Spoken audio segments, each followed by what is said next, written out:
Praise the Lord. सबों को जय मसीह और परमेश्वर का धन्यवाद हो कि प्रभु ने हमें संभाला और जीवित रखा।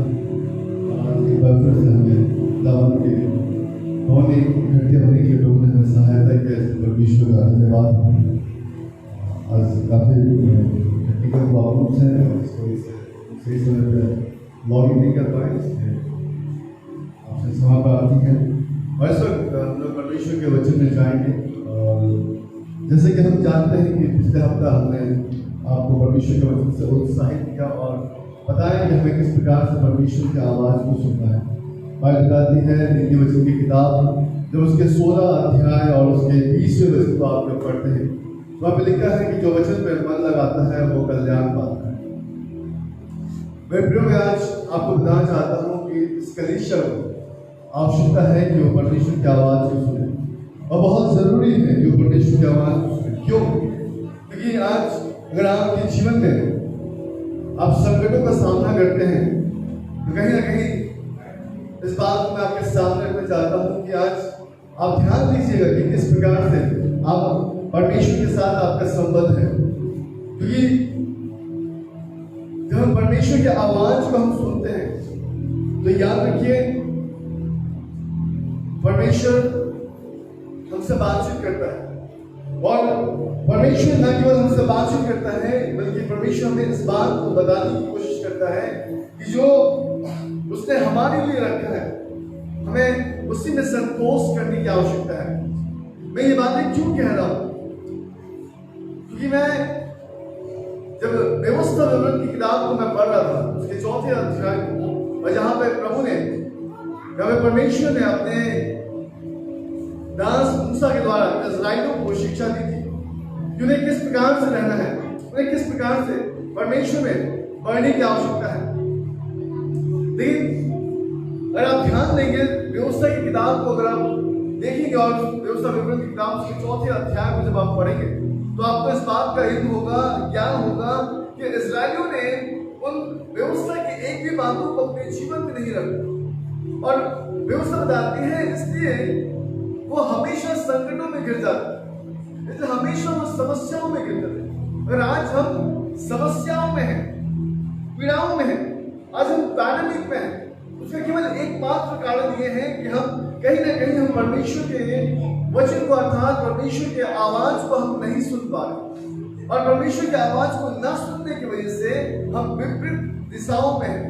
और जैसे कि हम परमेश्वर की आवाज न सुनने की वजह से हम विपरीत दिशाओं में हैं। मैं प्रियो में आपको बताना चाहता हूँ कि व्यवस्था बताती है, एक वचन में आपके लिए रखा हूँ परमेश्वर ने जो मुझे दिया है। यूहन्ना की किताब आप खोल सकते हैं उसके 8वें अध्याय और उसके 47वें भाग को आप पढ़ेंगे।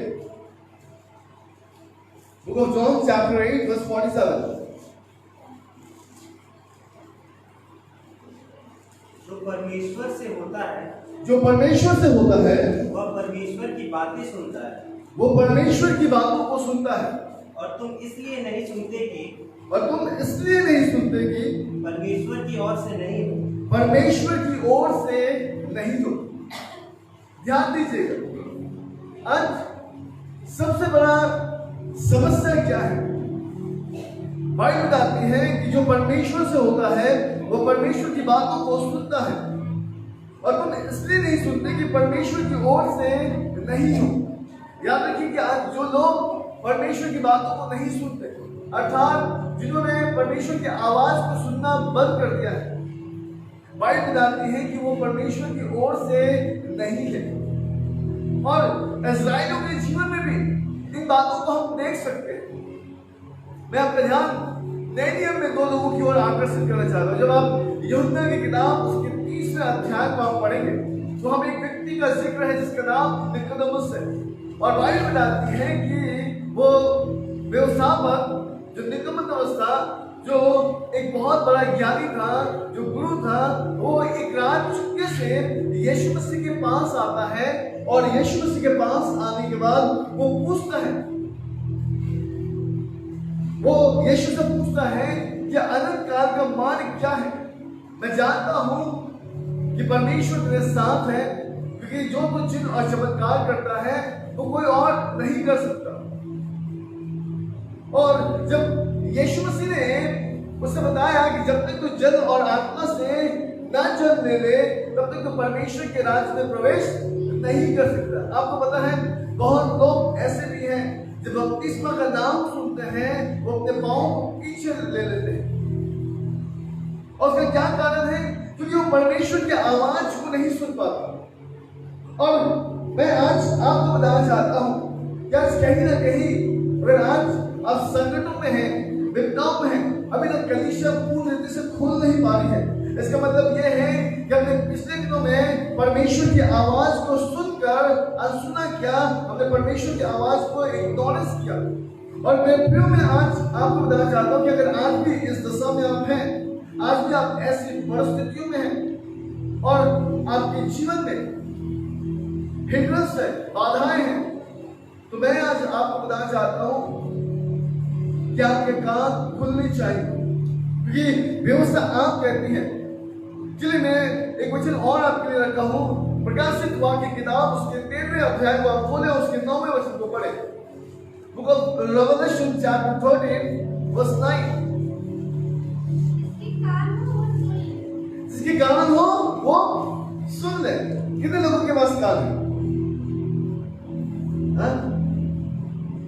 कान है? हाथ लगा के देखिए, एक है या दो है? है ना? बहुत जरूरी है इसको देखना कि आपके कान है कि नहीं, क्योंकि आज कलीसिया जो है वो सुनती तो है लेकिन सुनकर वो वचन जाता कहां पर है? मत्ती की किताब उसके 13वें अध्याय और उसके 22वें किताब 22वें वचन को अगर आप पढ़ेंगे तो वहां पर एक वचन लिखा है और वहां पर इस प्रकार से लिखा है कि एक बीज जो है वो झाड़ियों में गिरी और झाड़ियां जो बढ़ गई उसे दबा दी, उसे बढ़ने नहीं दिया, उस पौधे को बढ़ने नहीं दिया। और क्या कारण है कि उस पौधे को बढ़ने नहीं दिया? तो झाड़ियां जो है वो कई प्रकार के स्ट्रेस है, कई प्रकार की चिंताएं हैं, शारीरिक चिंताएं, मानसिक चिंताएं, आर्थिक चिंताएं, पारिवारिक चिंताएं और हर एक प्रकार की चिंताएं जो है बढ़ने नहीं देता। और ये चिंताएं आती कहां से?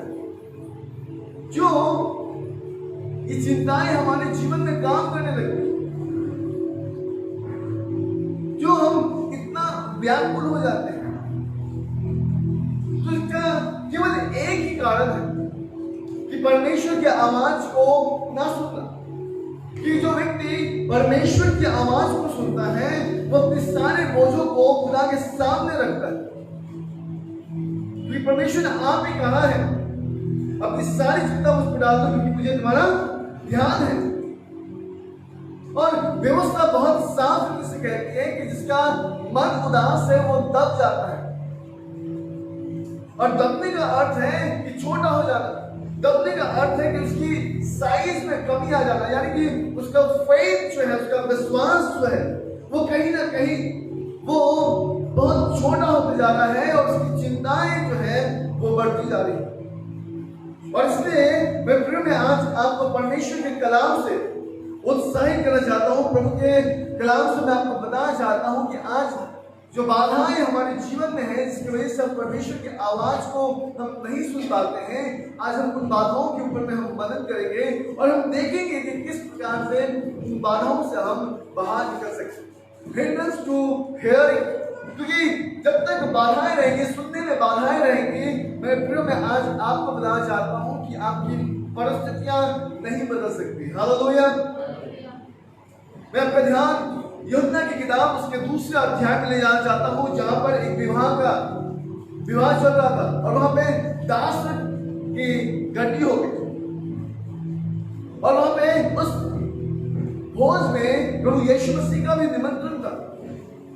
और जब यीशु मसीह वहां पहुंचे तो मरियम आकर उससे कहती है कि जो है दाखरस खत्म हो गया है। यीशु ने कहा कि अभी मेरा समय नहीं आया। फिर भी मरियम जानती थी कि जो काम यीशु कर सकते हैं वो कोई नहीं कर सकता। हालेलुया। और मरियम ने वहां पे जो भंडारी पद में जो लोग थे उनको केवल एक बात कही, जो ये कहे वही सुनना। पढ़ा है आपने? हाँ? जो यीशु कहे वही करना, वही सुनना। और आपको पता है यीशु ने क्या कहा? यीशु ने कहा कि उन मटकों को मुआ मुंह भर दो। और आपको पता है जब वो मटके खाली थे और मुआ मुंह भर गए, वो बाइबल बताती है वो जल जो है दाख रस में परिवर्तन हो गया। हालेलुया। मैं प्रियो में आज आपको बताना चाहता हूँ कि ये सुनने वाली जो बाधाएं जो हमारे जीवन में है, अगर आज इस सुनने वाली बाधाओं को अगर आप अपने जीवन से निकाल देते हैं, क्योंकि बाइबल बताती है रोमियो की किताब उसके 10वें अध्याय और उसके 17 वचन में कि विश्वास सुनने से और सुनना मसीह के वचन से होता है। अगर आज आप अपने बाधाओं को, अपनी चिंताओं को, अपने जीवन के उन कलेशों को अगर आप खुदा के सामने रख देते हैं, तो मैं आज आपको बताना चाहता हूं कि अगर आज अपने आप को अगर आप खाली करते हैं तो खुदा आज की सुबह आपको भरने वाला है। Hallelujah, praise the Lord. तो मैं आज आपको बताना चाहता हूं कि खुदा आपको भरने वाला है। लेकिन खुदा कैसे भरेगा? भरने के लिए खाली होना बहुत जरूरी है। उसके लिए अपना हृदय का, आपके हार्ट को परफेक्ट होना बहुत जरूरी है। और राजा सुलेमान कहते हैं नीति वचन की किताब उसके 4थे अध्याय और उसके 23वें वचन में कि सबसे अधिक अपने मन की रक्षा कर, क्योंकि जीवन का मूल स्रोत वही है। तो आज कलीसिया को आवश्यकता है कि अपने हृदय को, अपने हार्ट को परफेक्ट करें। जो हिंड्रेंस आती है, जो बाधाएं आती है, क्योंकि हमारा मन जो है वो परफेक्ट नहीं है। Our heart is not perfect। हमारा मन जो है, हमारा हृदय जो है वो सही नहीं है, क्योंकि हमारे मन में बहुत से विचार आते हैं, बहुत से बातें आती हैं, और बहुत से बातें आने की वजह से हम परमेश्वर की आवाज को सुन नहीं पाते, क्योंकि ऑलरेडी बहुत साउंड है हमारे मन में। आप समझ रहे हैं बातों को? अब ध्यान दीजिए, अगर मान लीजिए आप कोई बुक्स पढ़ रहे हैं, है ना, और आपके घर के पास जो है लाउड स्पीकर चल रहा है, आप पढ़ पाएंगे क्या? हाँ? एक मम्मी आवाज लगा रही है, बेटी इधर आओ, बेटा इधर आओ, है ना, और आप दूसरे कमरे में और हेडफोन डाले हुए हैं, आपको आवाज सुनाई देगी क्या? कई बार मेरे लोग घर से लोग वापस चले गए, पता है क्यों? पिछले हफ्ता गौतम भाई आए थे मेरे घर में, आकर वो कॉलिंग बेल बजाए और कॉलिंग बेल बजाने के बाद भी वो चले गए। पता है क्यों? मेरे रूम में एसी चल रहा था, फैन चल रहा था, और मैं उस वक्त सो रहा था। क्यों सो रहा था? क्योंकि मैं रांची से लेट नाइट आया और अर्ली मॉर्निंग जो है मैं फिर 4 बजे भोर में मेरे साथ में 5 चिट्ठी आए थे, मैं उनको छोड़ने के लिए गया था, और फिर मैं आया, आने के बाद जो है प्रार्थना करा, प्रार्थना करने के बाद मैं सो गया। गौतम भाई मेरे घर पे आए, कॉलिंग बेल बजाए, और कॉलिंग बेल बजाने के बाद उन्होंने फोन भी बाकायदा किया। शायद बादल साहब कॉलिंग बेल नहीं सुने, लेकिन फोन की घंटे से वो दरवाजा खोलेंगे। आपको पता है मेरी फोन साइलेंट थी और मैंने सुन नहीं पाया। तो कई बार हमारे साथ भी ऐसे सिचुएशंस आ जाते हैं, हमारे मन में इतनी सारी आवाजें आती हैं ना, उम्र गुजर रहा है, जॉब आ जानी चाहिए, समय से पहले विवाह हो जाना चाहिए, घर बन जाना चाहिए, गाड़ियां हो जानी चाहिए, ये प्रॉब्लम्स है, वो प्रॉब्लम्स है, ये सारी आवाजें हमारे मन में आती है। आप देखिए जब आप बेड में जब आप रिलैक्स करते हो ना, है ना, ये सारी बातें आपके मन में आती है, आती ही नहीं आती? और जब ये बातें आती है ना, अब खुदा के पास आते हैं ना, तो आपको उसकी आवाज नहीं सुनेगी। क्यों? क्योंकि हमारा मन जो है वो शुद्ध नहीं है। चलिए एक वचन हम लोग पढ़ेंगे, दूसरा इतिहास उसके 16 अध्याय और उसके 9वें वचन, 2 Chronicles chapter 16 verse 9।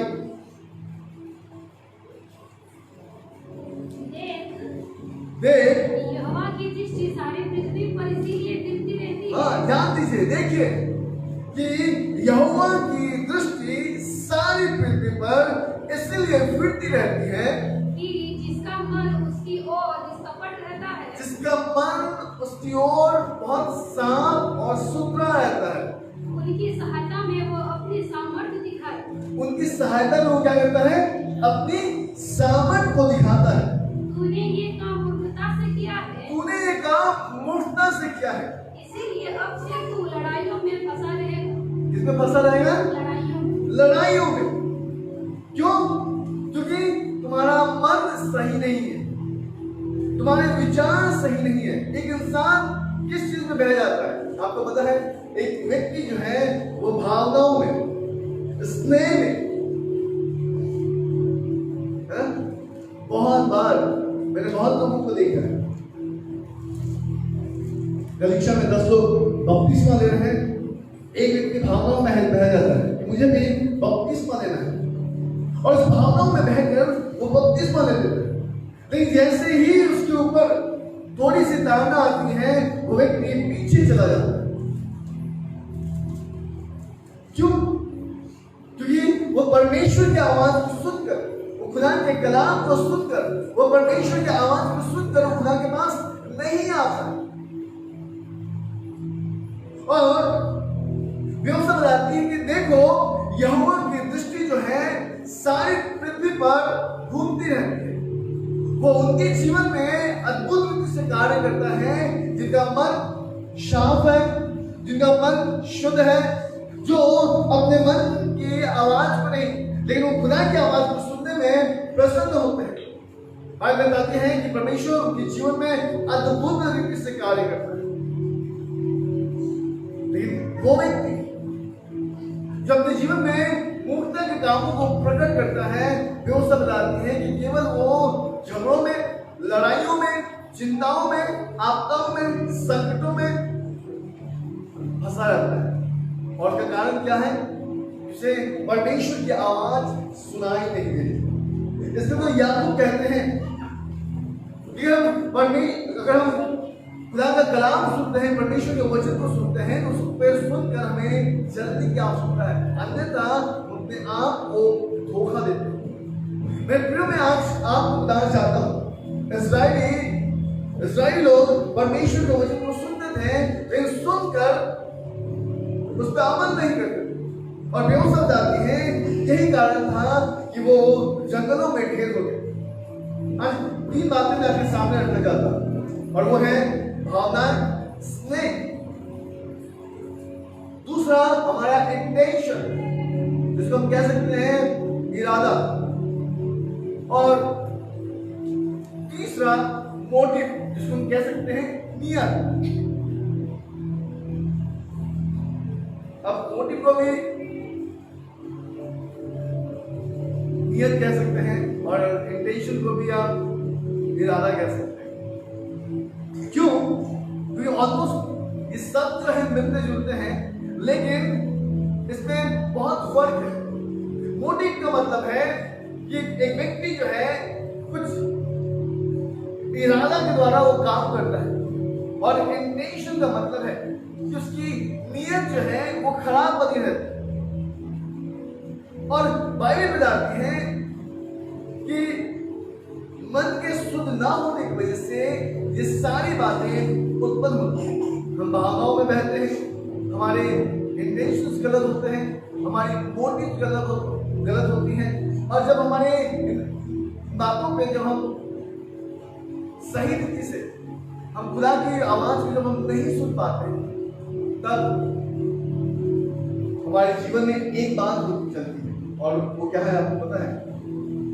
कि हम परमेश्वर के आशीष से कहीं ना कहीं महरूम होने लगते हैं।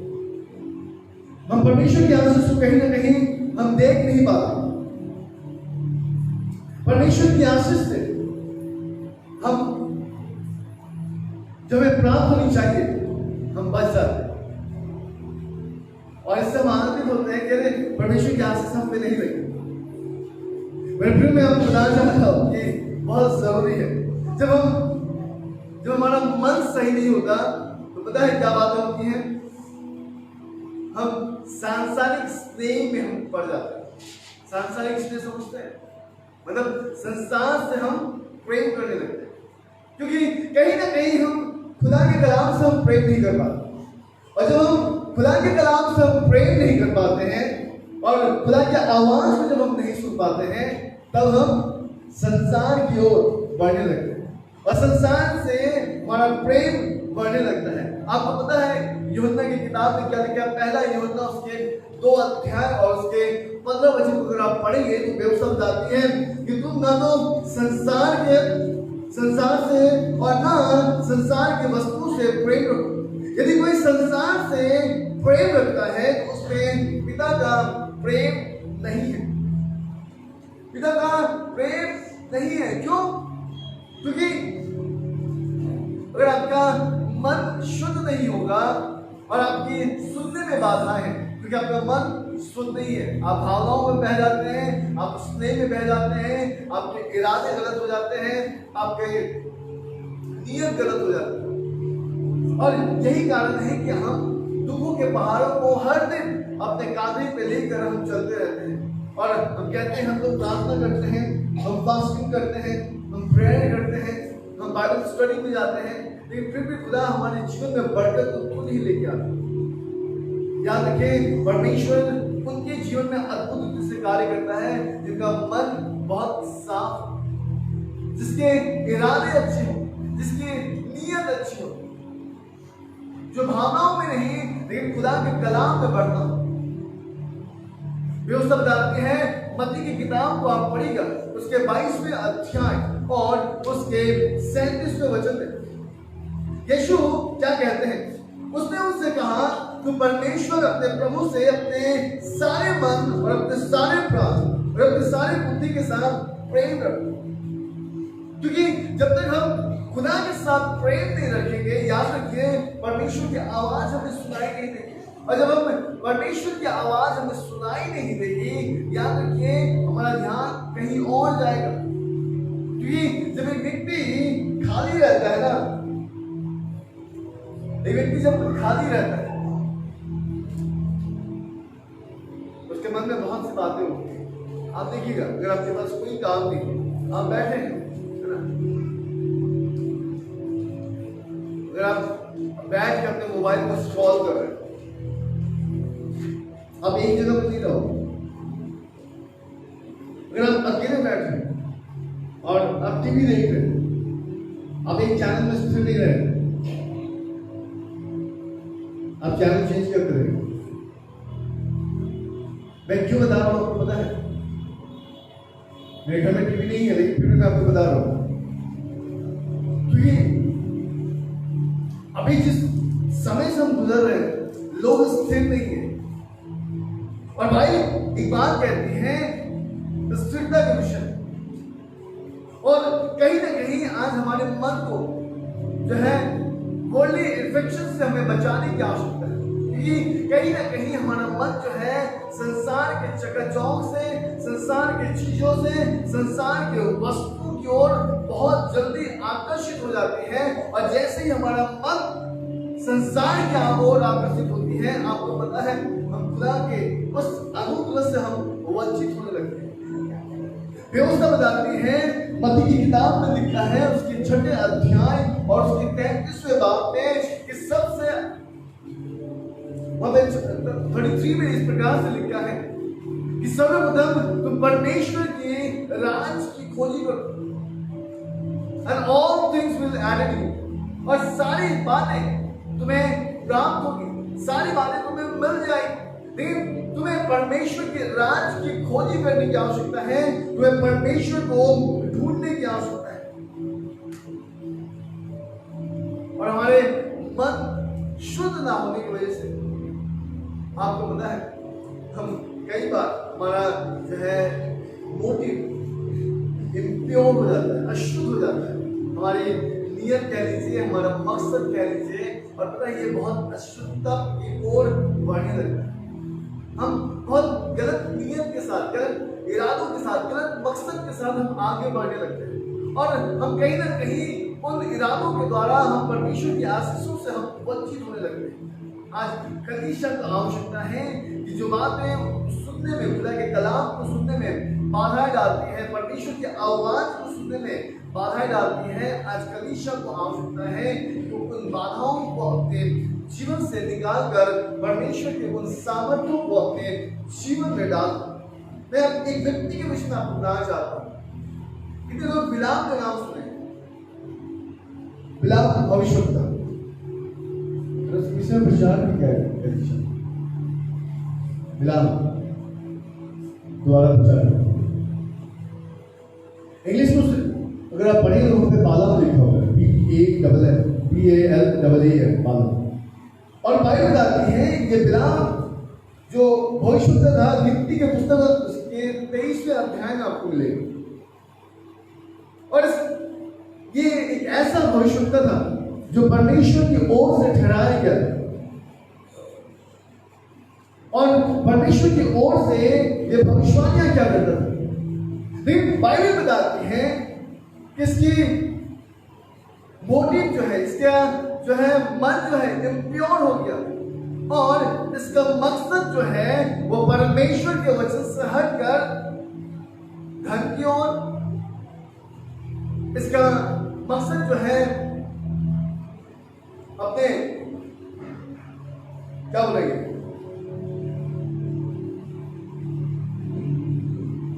फेम की ओर और अपने प्रेस्टीज की ओर। संसार के लोग क्या ढूंढते हैं? 3 चीज ढूंढते हैं, मनी, फेम और प्रेस्टीज, सम्मान। और बालाम परमेश्वर के उस अभिषेक से वंचित होकर वो अपने मित्र की ओर बढ़ गया, और जिस इस्राएलियों को आशीष देने के लिए परमेश्वर ने बालाम को ठहराया था, बाइबल बताती है उन्हीं इस्राएलियों को वो श्राप देने के लिए निकल पड़ा। आप देखिएगा बहुत से ऐसे विश्वासी भाई बहन होते हैं, है ना, जो बालाम के समान व्यवहार करते हैं। और क्यों बालक के समान व्यवहार करते हैं? क्योंकि उनका हार्ट जो है प्योर हो जाता है, अशुद्ध हो जाता है, और यही कारण है कि वो परमेश्वर की आशीषों से वंचित हो जाते हैं। बाइबल बताती है इब्रानी की किताब उसके 13वां अध्याय उसके 5वें वचन में कि तुम्हारा स्वभाव जो है वो लोभ रहित हो, और तुम्हें किसी बात की चिंता करने की आवश्यकता नहीं है, क्योंकि खुदा ने आप भी कहा है कि वो तुम्हें ना छोड़ेगा और ना तुम्हें त्यागेगा। याद रखिए कई बार हम बालक की अवस्था में हम आ जाते हैं, क्योंकि हमारा मन में 3 बातें चलती हैं। हमें धन चाहिए, दूसरा हमें फेम चाहिए, लोग हमें पहचान सके, और तीसरी हम सम्मान के लिए। मेरे प्रियो में आज आपको बताना चाहता हूं कि अगर आज आपका मन शुद्ध नहीं है, आप वर्ल्डली इन्फेक्शन की ओर बढ़ रहे हैं, आप संसार के प्रेम की स्नेह की ओर बढ़ रहे हैं, मैं आपको बताना चाहता हूं कि आप परमेश्वर के आशीषों से आप वंचित हो जाएंगे। दूसरी बात, अगर आपका मन जो है इम्प्योर है, अशुद्ध है, आपका मकसद, आपके इरादे अगर अशुद्ध है और आप संसार के सम्मान को ढूंढना चाहते हैं, संसार के धन को सुनना चाहते हैं, तो मैं आपको बताना चाहता हूं कहीं ना कहीं आप परमेश्वर के उन ब्लेसिंग से आप घिर रहे हैं, और आपको पता भी नहीं चल रहा है कि खुदा ने आपके लिए जो आशीषें बना के रखी है, खुदा ने जो बरकतें आपके लिए बना के रखी है, आप उन बरकतों से आप हट रहे हैं, और आपको इस बात का जरा भी ध्यान नहीं पड़ रहा। क्यों? क्योंकि कहीं ना कहीं आपका मन अशुद्ध हो गया है, और आप परमेश्वर की आवाज आपको नहीं सुनाई देती, आपको अपने ही मन की आवाज सुनाई देती है। और हम क्या करते हैं, जब अपने मन की आवाज सुनाई देती है, हम तुरंत खुदा की उपस्थिति से हम क्विट कर देते हैं, हम तुरंत परमेश्वर की उपस्थिति से हट जाते हैं, और ये सोचते हैं कि क्या जरूरत है आज जाने का खुदा के भवन में? क्या जरूरत है आज व्यवस्था पढ़ने का?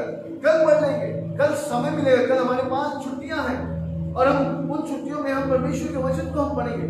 और छुट्टी के समय में आप देखिएगा कि परमेश्वर के वचन से आप बहुत दूर हैं, क्योंकि व्यवस्था आपके हाथ में नहीं आ पाती कि आप घर के इतने काम में आप मसरूफ रहते हैं। मैं प्रियो में आज आपको बताना चाहता हूं, बाइबल कहती है कि सुनने में सबसे पहले बाधा आती है हमारा मन जो परफेक्ट नहीं है, जो शुद्ध नहीं है। आज के लिए सबसे बड़ा जिम्मेदार है और वो ये है कि हम संसार की ओर बढ़ रहे हैं, संसार से स्नेह कर रहे हैं। दूसरी बात, ये हमारे इरादे जो हैं खुदा की ओर नहीं, अब संसार की ओर है। हमारा मकसद जो है वो हमें क्या कर रही है, वो हमारे मन को इम्प्योर कर रही है।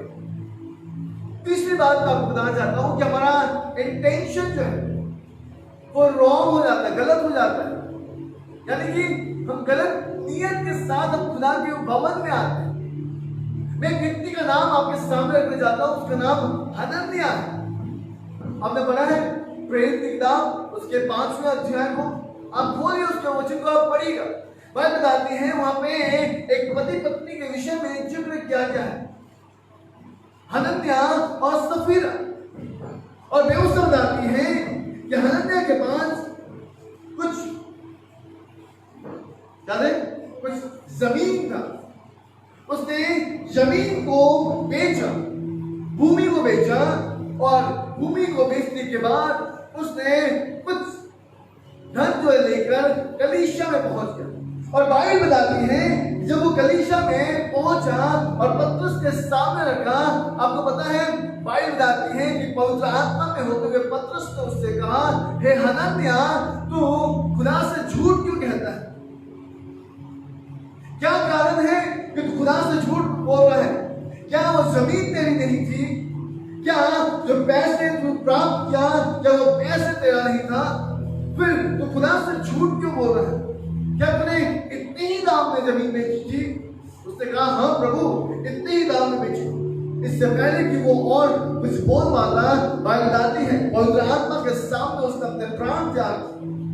इसके बाद उसकी पत्नी से, जब उसकी पत्नी कलीसिया में प्रवेश करती है, उसकी पत्नी से भी यह प्रश्न पूछा जाता है। लेकिन उसे इस बात का ज्ञान नहीं होता है कि उसका पति जो है अब इस संसार में नहीं है, अब वो मिट्टी में चला गया है।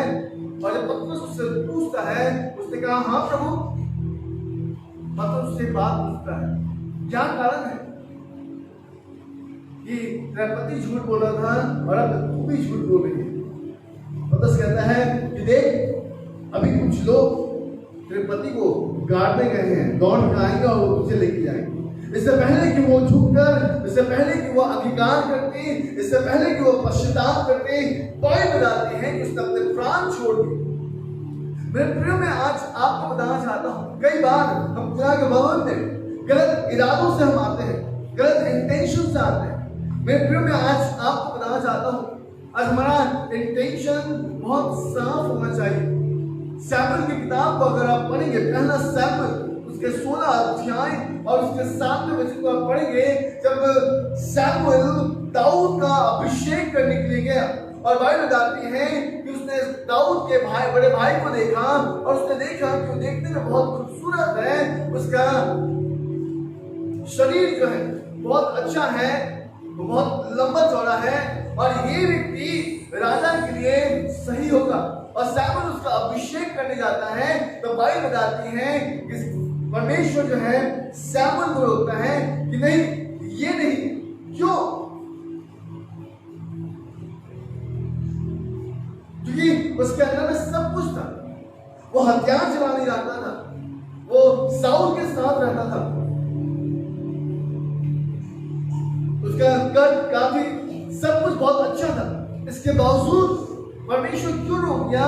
क्योंकि बाइबल बताती है कि परमेश्वर ऊपरी बनावट को नहीं देखता, लेकिन आपके इरादों को देखता है, आपके इंटेंशंस को देखता है।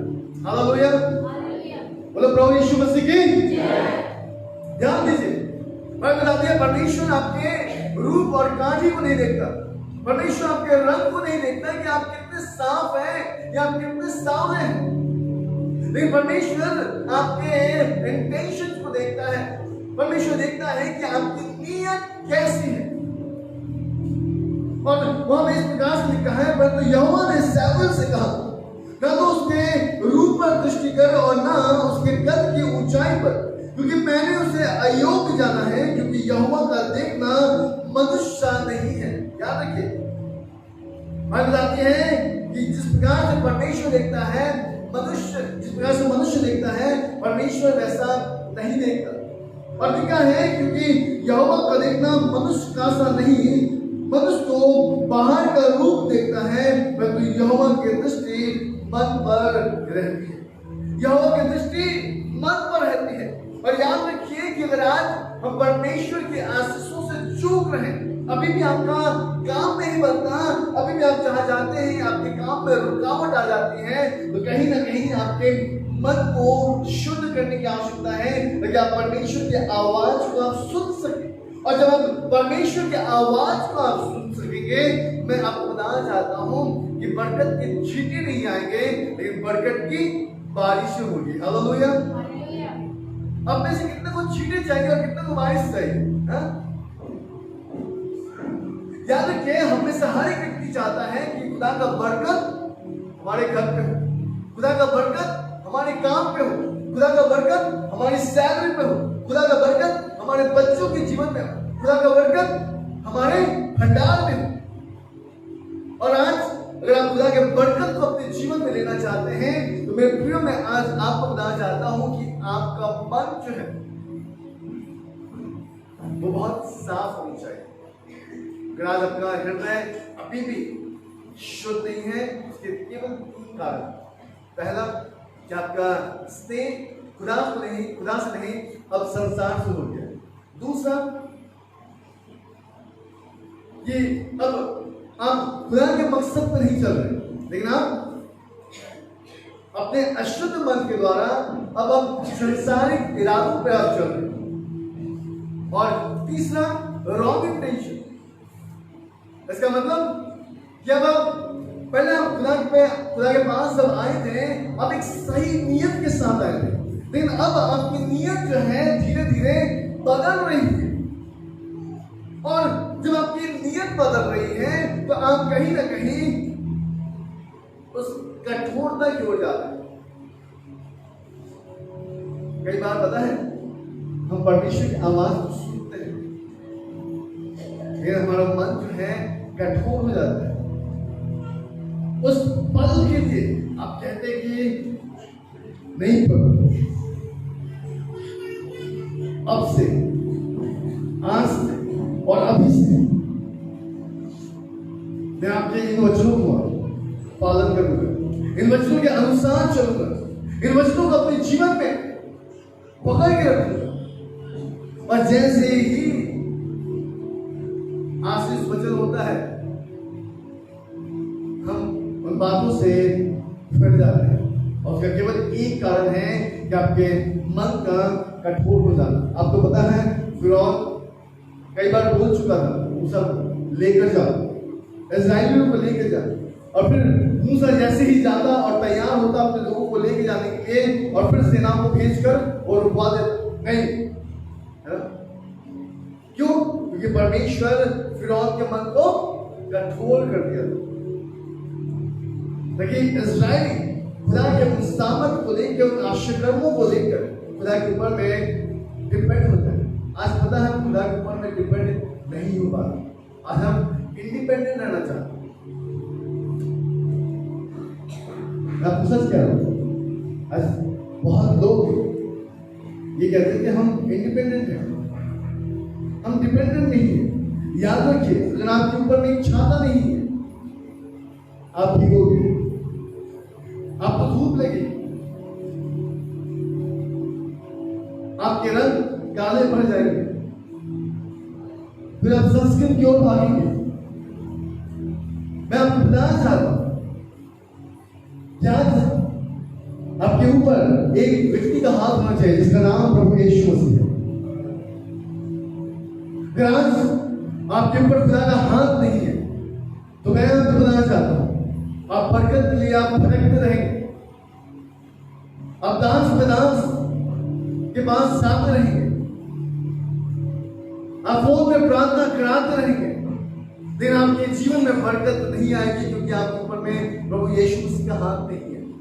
बालाम को इस प्रकार से लग रहा था कि वो खुदा का काम कर रहा है, साउल को इस प्रकार से लग रहा था कि वो खुदा का काम कर रहा है, लेकिन उसने परमेश्वर के वचन को सुनकर अनसुना कर दिया। एक व्यक्ति है, एक जवान पुरुष यीशु मसीह के पास आता है, मरकुस की किताब उसके 10वें अध्याय में, और वो आता है और यीशु से पूछता है कि प्रभु मुझे अनंत जीवन का मार्ग बता। और जब यीशु उसको अनंत जीवन का मार्ग बताया, आपको पता है वो सुन नहीं पाया, वो दौड़ गया उदास होकर। क्यों? क्योंकि वह संसार से स्नेह करता था, उसे धन से स्नेह था, उसे खुदा के राज्य से स्नेह नहीं था। क्योंकि जो व्यक्ति, मैं ये सोचता हूं उस व्यक्ति के विषय में, कि जो व्यक्ति बचपन से लेकर जवानी तक वो 10 आज्ञाओं को मानता है, कि वो ऐसा कहता है, आप निकालिएगा मरकुस की किताब उसके 10वें अध्याय, तो मार्क चैप्टर 10, मुझे याद नहीं है पर्टिकुलर वर्स, लेकिन मैं आपको बता सकता हूं 10 अध्याय और उसके 17 वचन से।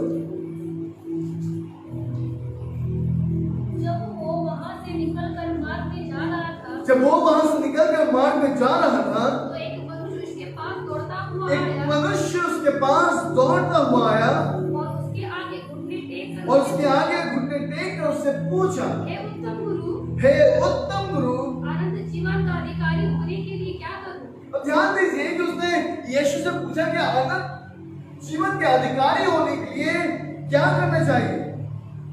आपको पता है उसने उससे कहा, क्या कहा? यीशु ने उससे कहा, तू मुझे उत्तम क्यों कहता है? कोई उत्तम नहीं, केवल एक, अर्थात परमेश्वर। तू आज्ञाओं को जानता है, हत्या ना करना, चोरी ना करना, व्यभिचार ना करना, झूठी गवाही ना देना, छल ना करना और पिता और माता का आदर करना। और आपको पता है उस क्या कहता है? 20 पद में पढ़िएगा। उसने उससे कहा, हे गुरु, इन सबको मैं लड़कपन से मानता है, मतलब बचपन से, जब मैं निक्कर पहनता था, जब मैं चड्डी पहनता था, तब से मैं इन बातों को मानते आया हूं प्रभु, अब तो मैं जवान हो गया। और यीशु ने कहा, सब कुछ ले जा, मेरे पीछे हो गए। जो व्यक्ति इन सारी बातों को मानता हुआ आया, जो व्यक्ति 10 आज्ञाओं को मानते हुए आया, वो कैसे संसार से स्नेह कर सकता है? कैसे उसका मकसद गलत हो सकता है? कैसे उसकी नीयत बुरी हो सकती है? मेरे प्रियो, मैं आज आपको परमेश्वर के वचन से उत्साहित करना चाहता हूं, अपने मन को कठोर ना करें। क्योंकि व्यवस्था कहती है, क्या तुम नहीं जानते तुम्हारा देह पवित्र आत्मा का मंदिर है और इस हृदय में खुदा वास करता है। याद रखिए, अगर आज हमारा मन कठोर है और हमारे मन में, हमारे विचार में, हमारे बातों में अशुद्धता है, तो याद रखिए हम खुदा के बरकतों से हम महरूम हो जाएंगे। व्यवस्था बताती है, इब्रानी की किताब उसके 4 अध्याय और उसके 7वें वचन को आप पढ़िएगा। बाइबल बताती है, यदि आज तुम उसका शब्द सुनो तो अपने मन को कठोर मत करो, जिस प्रकार से इस जवान पुरुष ने अपने मन को कठोर कर दिया केवल धन के लालच। अगर आज हम अपने मन को कठोर करते हैं, तो मैं आज आपको बताना चाहता हूं कि कहीं ना कहीं हम परमेश्वर के उपस्थिति से, परमेश्वर के बरकतों से, परमेश्वर के आशीषों से हम महरूम हो रहे हैं। और मैं आपको सच कहना चाहता हूं कि जो व्यक्ति परमेश्वर के आशीषों से महरूम हो गया, जो व्यक्ति परमेश्वर के आशीषों से हट गया, वो अपने जीवन में क्या करेगा? वो क्या पाएगा? वो कितना बटोर लेगा, कितना कमा लेगा, कितना अपने साथ लेकर जाएगा? क्या ऐसा कोई है जो अपने साथ बटोर सके? क्या कोई ऐसा है जो अपने साथ लेकर जा सके? कोई भी व्यक्ति अपने साथ कुछ लेकर नहीं जा सकता। याद रखिए, अगर आज हम परमेश्वर के राज्य के लिए यहाँ पर हैं, तो कहीं ना कहीं इस कलीसिया को आवश्यकता है कि अपने मन को परफेक्ट करे, अपने मन को कठोर ना करे, संसार से स्नेह ना करे, अपने मकसद गलत मकसद की ओर ना बढ़े और गलत नियत के साथ खुदा के पास ना आए। क्योंकि व्यवस्था बताती है परमेश्वर ऐसे आराधकों को ढूंढता है जो आत्मा और सच्चाई से उसकी आराधना करता है। व्यवस्था बताती है कि आज परमेश्वर ऐसे लोगों को ढूंढता है, ऐसे लोगों की ओर उसकी ऐसे लोगों की ओर उसकी आंखों की दृष्टि जाती है जो जिसका मन निष्पक्ष है, जो साफ है, जो पवित्रता के बहाव में बहता है। परमेश्वर उनके जीवन में अद्भुत काम करता है। अगर आज आप चाहते हैं कि परमेश्वर आपके जीवन को छू ले, आपके रोगों से आपको छुटकारा दे दे, आपके जीवन में चंगाई दे दे, आपके जीवन में बरकत दे दे, तो आज कहीं ना कहीं आपके मन को इम्प्योर नहीं, लेकिन आज आपके मन को परफेक्ट करने की जरूरत है। हालेलुया। और मैं आज आपको सब कुछ बताना चाहता हूँ कि आज जो हमारे जीवन में बाधाएं आती हैं, क्योंकि कहीं ना कहीं हम परमेश्वर के ज्ञान से वंचित हो रहे हैं। अब तक हमारे पास परमेश्वर का सही ज्ञान नहीं है और यही वजह है कि हम परमेश्वर की आवाज को हम सुन नहीं सकते। पहली बात मैंने आपको बताया कि हमारा मन शुद्ध नहीं है, और उसमें मैंने 3 बातें आपको बताई। कौन सी बातें? 3 बातें। हमारा मन शुद्ध नहीं है, क्यों? बिकॉज वर्ल्डली अफेक्शन, इसका मतलब है कि हम संसार से स्नेह करने लगे। दूसरा, इम्प्योर हार्ट, क्योंकि हमारा मन जो है अशुद्ध हो गया है। और तीसरा, नियत, रॉन्ग इंटेंशन। और दूसरा पॉइंट मैंने आपको बताया कि हमारा हृदय कठोर होना, क्योंकि अगर हमारा हृदय कठोर हो गया है, हम परमेश्वर की आवाज जाने के बाद भी आप दीवार को क्रॉस कर सकते हैं क्या? क्यों नहीं कर सकते? आप अगर जा रहे हो, ये कठोर चीज है, मैं इसको जा सकता हूँ, नहीं जा सकता। क्यों? क्योंकि कठोर है। याद रखिए, अगर आपका मन कठोर हो गया है, आप कितनी भी सामर्थ्य वचन को आप क्यों नहीं सुन लेंगे, वो वचन आपके मन में कभी भी नहीं उतरेगा। और तीसरी बात मैं आपको बताना चाहता हूं कि हमारे पास खुदा का ज्ञान कम होना, खुदा का ज्ञान सही ना होना, क्योंकि हम परमेश्वर के वचन को हम पढ़ते नहीं, हम परमेश्वर की आवाज को सुनने के लिए अपने आप को हम तैयार नहीं करते। और व्यवस्था बनाती है, होशे की किताब को आप पढ़िएगा, उसके 4थे अध्याय और उसके 6ठे वचन वहां पर लिखा है कि मेरे ज्ञान के ना होने से मेरी प्रजा नष्ट हो गई। क्यों? क्योंकि तूने मेरे ज्ञान को तुच्छ जाना है। और व्यवस्था बताती है कि इसलिए मैं तुझे अपने याजकपन से, अपने याजक रहने के अयोग्य जाना है। क्यों? क्योंकि सही शिक्षा नहीं। आपको पता है, हो सकता है कि आपको यहाँ पे बैठे हुए थोड़ा सा खराब भी लगता हो, कुछ बातें आपको चुप भी रही हो, लेकिन मैं आपको बताना चाहता हूँ कि मेरा काम है सही शिक्षा देना। हालेलुया। और बाइबल बताती है कि उन दिनों में जब होशे भविष्यवक्ता विचार कर रहे थे, बाइबल बताती है कि उन दिनों में बहुत से ऐसे याजक थे जो परमेश्वर के प्रति ईमानदार नहीं। और बाइबल बताती है कि सही शिक्षा ना देने की वजह से उन दिनों में इस्राएली नष्ट हो रहे थे, क्योंकि उनके पास सही शिक्षा नहीं थी। और व्यवस्था बताती है कि मेरे ज्ञान के ना होने से मेरी प्रजा नष्ट हो रही है। क्यों? क्योंकि उनको सही शिक्षा नहीं दी गई है। और इसलिए मैं याजकों को उनके पद से रहने से अयोग्य समझता। मेरे प्रियो, मैं आज आपको बताना चाहता हूँ, याद रखिए, परमेश्वर का ज्ञान रखना बहुत जरूरी है। अब मलाकी की किताब को आप पढ़िएगा, क्यों? बाइबल बताते हैं, क्यों परमेश्वर का वचन इस प्रकार से कहता है कि भला होता कि कोई तुम में से आकर मंदिर के किवाड़ को बंद करता, उस मंदिर की किवाड़ को जहां पे आराधनाएं होती है, पढ़ा है आपने? पढ़िए मलाकी की किताब उसका 1 अध्याय और उसके 10वें वचन। भला होता कि तुम में से कोई मंदिर की किवाड़ों को बंद करता, तुम में से कोई मंदिर की किवाड़ों को बंद करता, कि तुम मेरी वेदी पर व्यर्थ आग जलाने ना तुम मेरी पाते। वेदी पे व्यर्थ आग जलाने ना पाते। सेनाओं के यहोवा का ये वचन है, सेनाओं के यहोवा का यही वचन है, मैं तुमसे कदापि प्रसन्न नहीं मैं तुमसे कदापि प्रसन्न नहीं और ना तुम्हारे हाथों से भेंट ग्रहण करूंगा। और ना मैं तुम्हारे हाथों से भेंट ग्रहण करूंगा। क्या कारण है कि परमेश्वर ये कहता है कि भला होता कि तुम में से कोई मंदिर के किवाड़ को बंद करता। अभी भी लोगों की बुद्धि नहीं खुल रही, अभी भी लोग इस ज्ञान को नहीं समझ रहे। आज कलीसियाएं बंद है, कलीसिया पूरी रीति से नहीं खुली है। सब कुछ खुल गया है, सब कुछ। कोई भी चीज बंद है क्या? हाँ? कुछ भी बंद नहीं है। इवन आपको पिक्चर देखने के लिए सिनेमा हॉल भी खुल चुका है, आईनॉक्स वगैरह खुल चुका है, मॉल जाने के लिए मॉल खुल चुकी है।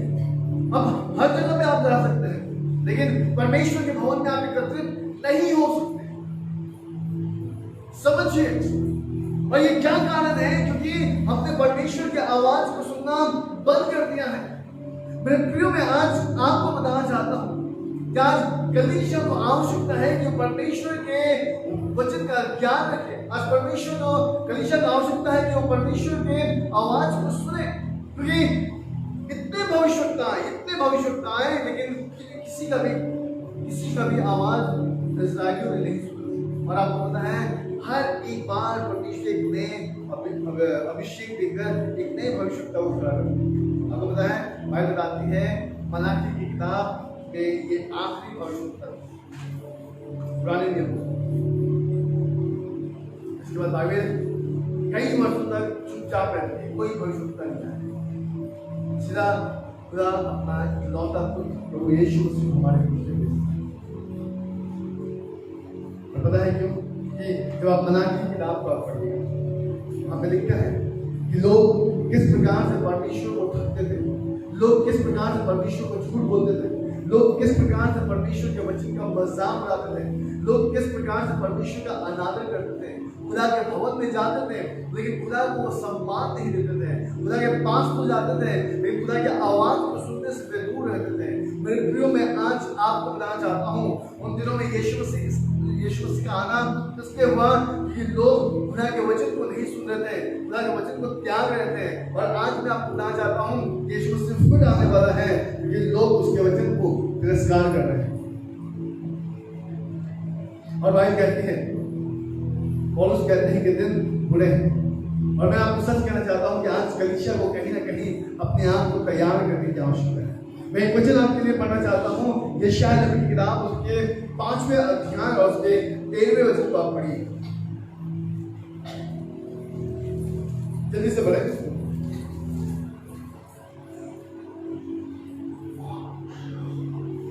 इसलिए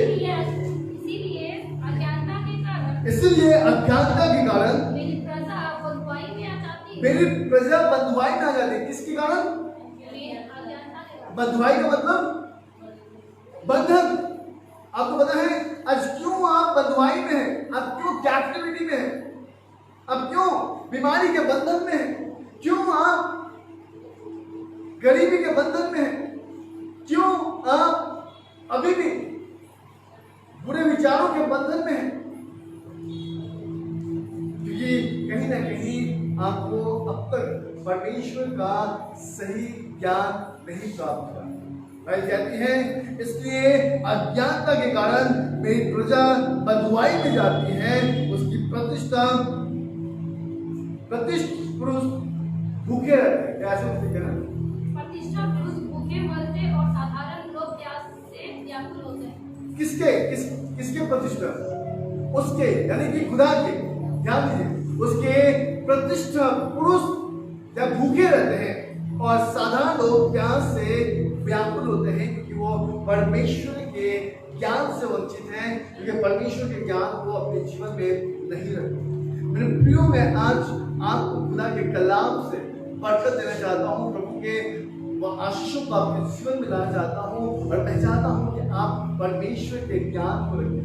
और पता है, परमेश्वर ज्ञान को हम तभी रख सकते हैं जब हम संगति वाले, जब हम बृहस्पतिवार की जब हम मीटिंग्स में मिलेंगे, जब हम शुक्रवार को डिसाइपल क्लास में मिलेंगे, जब हम फास्टिंग प्रेयर में मिलेंगे, हम सभा में रविवार के आराधनाओं में मिलेंगे।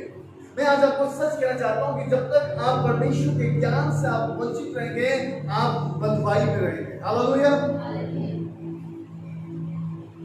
हालेलुया, आप बंधुआई में रहेंगे। हालेलुया। अब ध्यान दीजिए, मैं आपको सच कहना चाहता हूं कि आप क्यों बंधन में हैं, क्यों अब तक आप आजाद नहीं हुए, क्यों अभी भी आप किसी बातों में परिश्रम करते रहते हैं, क्यों आपका मन व्याकुल रहता है, क्यों आप अपने जीवन में अपने बच्चों के लिए चिंता करते हैं, क्योंकि आपने अपने बच्चों को अभी भी खुदा के हाथ में नहीं सौंपा। आपको पता है, एक स्त्री, जब आप पहला सैमुएल की किताब को पढ़ेंगे ना, वहां एक स्त्री का नाम जिक्र है जिसका नाम हन्ना, और आपको पता है उसने खुदा से एक बेटे को प्राप्त किया, और उसने पता है उस बेटे को खुदा के हाथों में सौंपा। पता है उसने कभी जानकर देखा नहीं, कभी उसने चिंता नहीं किया उसका बेटा कैसा है, और बाइबल बताती है जब वो खुदा के हाथों में सौंप दी और वो बालक भविष्यवक्ता बन के खड़ा हुआ। हालेलुया। मेरे प्रिय, मैं आज आपको बताना चाह रहा हूँ, सौंपिए अपने परिवार के लोगों को, सौंपिए अपने बच्चों को, सौंपिए अपने मम्मी पापा को, सौंपिए अपने घर को खुदा के हाथों में, क्योंकि जिस घर का बनाने वाला उस घर में ना हो, उसका बनाने वाले का परिश्रम व्यर्थ है। सौंपिए अपने सब कुछ परमेश्वर के हाथों में, अपनी स्टडीज को, अपने पढ़ाई को, अपने जीवन को, अपनी शादी को, हर एक कुछ आप परमेश्वर के हाथों में आप सौंप दीजिए, और देखिए कि खुदा आपको बरकत देता है। मैं आपको बताना चाहता हूँ, बरकत के बारिश से आप भीगेंगे, और पता है उस अभिषेक में दूसरे लोग आशीषित होंगे। हालेलुया। कितने लोग चाहते हैं कि बरकत के बारिश से परमेश्वर का ज्ञान में संगति में पता नहीं, और परमेश्वर आपको बरकत की बारिश से आशीष करेगा। आमीन। और क्यों वचन सुनने में, खुदा की आवाज सुनने में हमें बाधाएं होती हैं। मैं बस सलाह करूँ, ज़्यादा देर नहीं चाहूँगा कि हमारे अनकन्फेस से, आपको पता है अनकन्फेस क्या होता है? कितने लोग जानते हैं अनकन्फेस?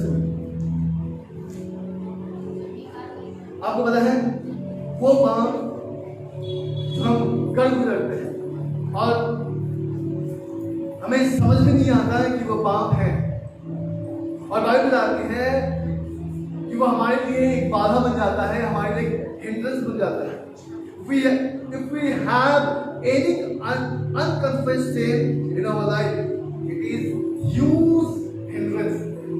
ये एक बहुत बड़ा बाधा है जो हमें परमेश्वर की आवाज को सुनने से रोक देता है। अगर आज आपके जीवन में आपके स्मरण आता है, पता है कल जब मैं ये वचन पढ़ रहा था तो मुझे याद आया एक, और पता है क्या याद आया? एक गुनाह मुझे याद। जब मैं हॉस्पिटल में था और पढ़ रहा था तो हमारे जो बुक अंकल थे वो जो है खाने में मिर्ची बहुत कम डालते, तो मज़ा नहीं आ रहा था। और मैं ऊपर से हरी मिर्ची लेके खा रहा था, तो मुझे आकर बोले कि क्या बात है, खाने में मिर्ची कम है क्या? मैंने कहा खाने में कोई टेस्ट ही नहीं, क्या खाना बनाया? मैं बहुत बुरा तरीका से बोला, तो उन्होंने मजाक में कुछ मुझे बोला, और मेरे पास जो जग था, उसमें पानी होती, मैंने उसके सर पे ऐसे डाल दिया, वो पूरा गीला हो गया। और पता मेरी कंप्लेन जो है वो प्रिंसिपल के पास पहुँची, इवन टीम के पास पहुँची, और मुझे इन्वेस्टिगेट करने वाले थे। लेकिन आपको पता है कि जो मेरे दोस्त लोग थे वो लोग मुझे बचा, और मैंने उसके लिए माफ़ी भी नहीं मांगी। अंकल से तो मैंने माफी मांग ली थी जाकर 2 दिन बाद, लेकिन मैंने खुदा के सामने कन्फेशन ही नहीं की। कुछ ऐसे अनकन्फेशन सीन्स पता है जो परमेश्वर की आवाज को सुनने में बाधाएं लाती हैं। मैंने आपको कई बार कहा है कि इससे पहले कि जो वचन मैं आपके सामने रखूं, खुदा मुझसे बातचीत करता है। और पता है कल मैं बिल्कुल याद कर खुदा से माफी मांगी, प्रभु मैंने वो गुनाह जो किए आपको मुझे स्मरण दिलाया, इसलिए आपका धन्यवाद। और प्रभु मैं चाहता हूँ कि उस गुनाह का आप मुझे स्मरण। मेरे प्रियो मैं आज आपको सच कहना चाहता हूँ, कई ऐसे अनकन्फेशन से जो हमें परमेश्वर के पास आने से रोकता है। That is a huge hindrance. इतना बड़ा बाधा बन जाता है कि परमेश्वर की आवाज को हम सुन नहीं पाते। कई बार हम अपने जीवन से बहुत कुछ कर गुजरते हैं और हमें ध्यान भी नहीं होता कि हमने ये गुनाह किया है। और मैं आपको सच कहना चाहता हूँ, फिर उस बता के एक वचन आप पढ़िएगा, मत्ती की किताब उसके 27 अध्याय और उसके 46 वचन।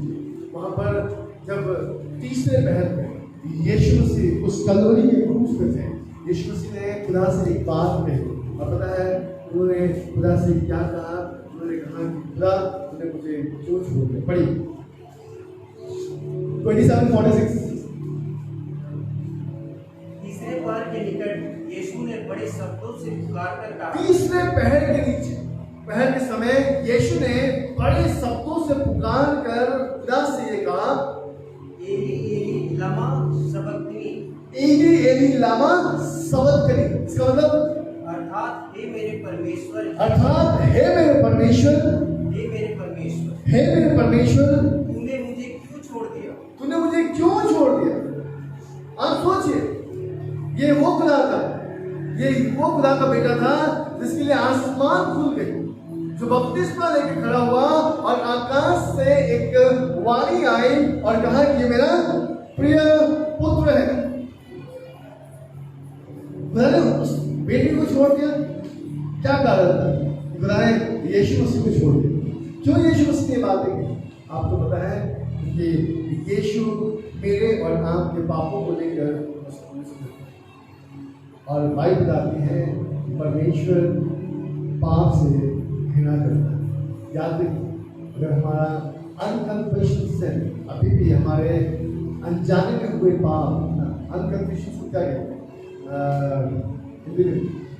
तो हमने अब तक मान नहीं किया कि हमने गुनाह किया है, अंगीकार नहीं किया है, अनकन्फेशन, वो हमारे जीवन में बहुत बड़ी बाधा है।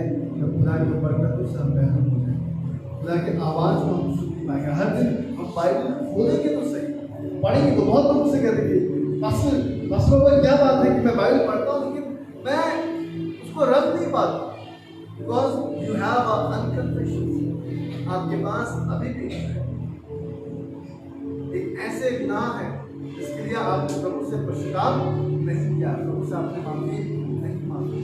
याद रखिए, बहुत बार हम बहुत कुछ करते हैं लेकिन हमें ध्यान नहीं रहता। इसलिए हम हमेशा, मैं आपको बताया कि जब हम प्रार्थना करते हैं तो हम खुदा से कहते हैं प्रभु हमने जाने अनजाने जो गुनाह किया हमारे पापों को आप क्षमा करें।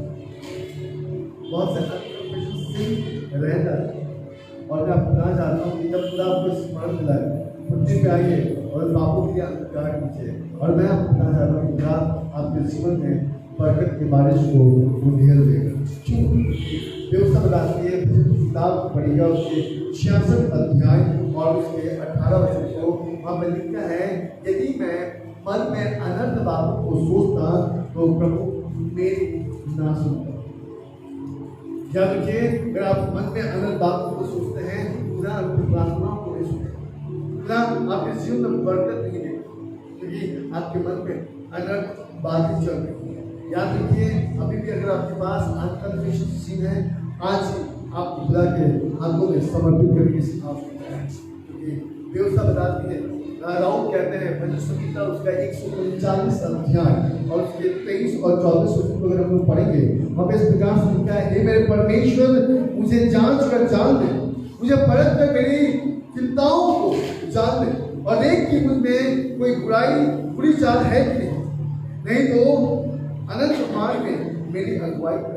याद आज बहुत जरूरी है कलीसिया कि वो परमेश्वर के सामने आकर अपना हाल परमेश्वर के हाथों में रखे, अपना जीवन खुदा के हाथों में रखे। अन्यथा मेरे प्रियो, मैं आपको बताना चाहता हूँ ये अनकन्फेशन से कहीं आपको उस अधोलोक की ओर ना लेकर चला जाए। इसलिए बहुत जरूरी है, क्योंकि ये बातें हमें परमेश्वर के कलाम को सुनने से रोकती है। आपको पता है, और एक पॉइंट में बताऊं, फियर। पता है, जब हम डरते हैं ना, बहुत लोग कहते हैं मुझे डर लगता है, मुझे डर लगता है। आपको पता है, बाइबल बताती है परमेश्वर जो है वो डर की आत्मा को नहीं देता। ये डर की आत्मा कौन देता है? एनिमी, शैतान देता है। Faith is from God, but fear is not from God. Faith जो है ये परमेश्वर की ओर से है, लेकिन fear जो है ये हमारे एनिमी की ओर से है। और मैं एक व्यक्ति का नाम आपके सामने रख सकता हूँ जिसका नाम एलिया था। और आपको पता है, एलिया वो था जिसने बाल के 400 नबियों को घात किया। ये व्यवस्था बताती है वो एक स्त्री से वो डर कर भागने लगता। मेरे प्रिय, मैं आज आपको बताना चाहता हूँ, डर आपके अभिषेक को खत्म कर सकता है। डर आपके विश्वासी जीवन को नाश कर सकता है। डर आपके विवेक को खत्म कर सकता है। डर आपके अंदर में जो परमेश्वर का सामर्थ्य है उसको खराब कर सकता है। आज बहुत जरूरी है कि हम इस भय के आत्मा से बाहर निकलें। बाइबल बताती है यशायाह की किताब उसके 41 अध्याय उसके 10वें वचन में, "You fear not, I am with you, मत डर, क्योंकि मैं तेरे संग और तेरे साथ हूँ। मैं तेरे दाहिने और दाहिने हाथ से मैं तुझे संभाले रखूँ।" मेरे प्रिय, मैं आज आपको बताना चाहता हूँ, अगर आज आप किसी बात से डरते हैं तो आज से वो डर आपको खत्म करने की आवश्यकता है, क्योंकि आपका डर परमेश्वर के सामर्थ्य को आपके पास से निकाल देगा। मैं आपका ध्यान एक व्यक्ति की ओर ले जाना चाहता हूँ। आपने